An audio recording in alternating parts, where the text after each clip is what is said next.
Bonjour à tous, bienvenue sur Karine's Cuisine. Alors bien sûr, je suis Karine et aujourd'hui je vous reviens avec un velouté de courge.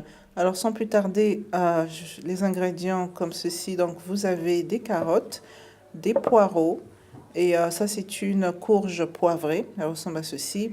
Et ensuite j'ai utilisé donc une courge butternut ou bien butternut. Et donc là maintenant ce que vous faites, c'est que vous allez découper tous vos légumes. Je les découpe justement pour accélérer en fait la cuisson. Vous pouvez les laisser entiers si vous voulez, ça dépend de vous. Et donc il y aura également de l'ail. Malheureusement, je ne l'ai pas là sur mon film, mais vous les verrez plus tard. C'est juste que j'ai oublié de filmer cette partie. Donc voilà, on découpe et on met dans un saladier.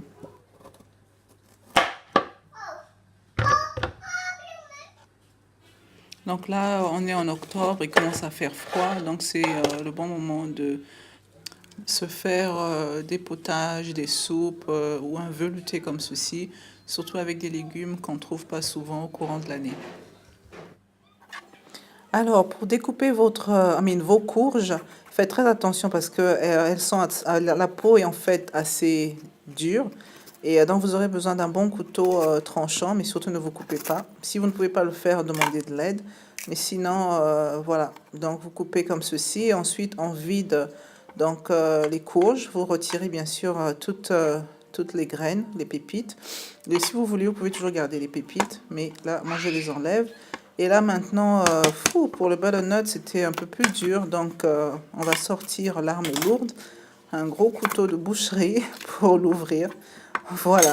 Donc également, la même chose, vous videz. Vous voyez, le butternut est un peu plus orangé que la courge poivrée. Donc là maintenant, ce qu'on fait, on assaisonne donc nos légumes. Donc vous mettez du sel, j'ai mis du coriandre, du poivre blanc. J'ai également mis de la muscade et encore un peu plus de poudre d'ail. Et ensuite, vous terminez l'assaisonnement avec de l'huile d'olive. Et vous mélangez.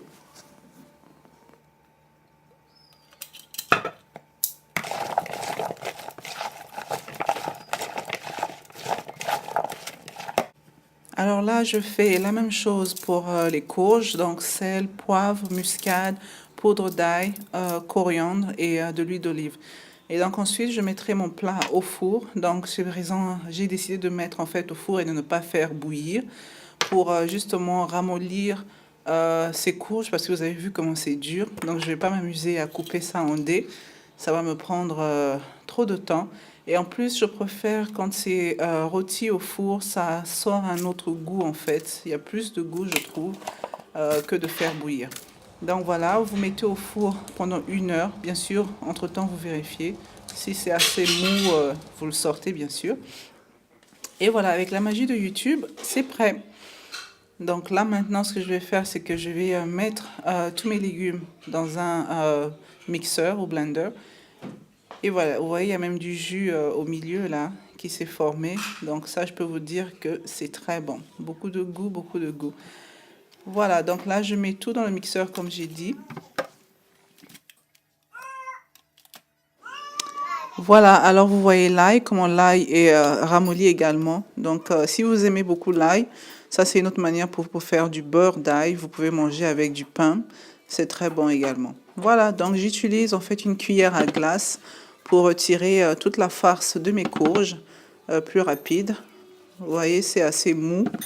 Et bien sûr, si vous voulez, vous pouvez utiliser la peau, mais j'évite d'utiliser la peau parce que je ne voudrais pas que ça change le goût en fait de mon velouté. Donc voilà, voilà, j'ai tout retiré et on va mixer. Donc là, je rajoute un tout petit peu d'eau, juste pour aider le mixeur à bien écraser tout ceci. Alors la prochaine fois que vous allez au marché ou au supermarché, que vous voyez donc des butternuts, des courges poivrées ou bien des potirons, citrouilles, ne les ignorez pas. That's cool slime. Can we eat slime? Et là maintenant, ce que je fais, donc je renverse le tout dans une marmite.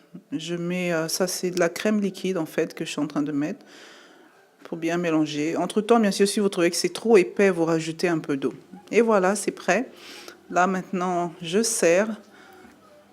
Ça a l'air vraiment très très bon, mais je vous rassure que ça sent très bon. Maintenant, là j'ai rajouté en fait du fromage râpé, quelques ciboulettes. Vous rajoutez bien sûr les herbes de votre choix et une petite tartine de pain et puis voilà.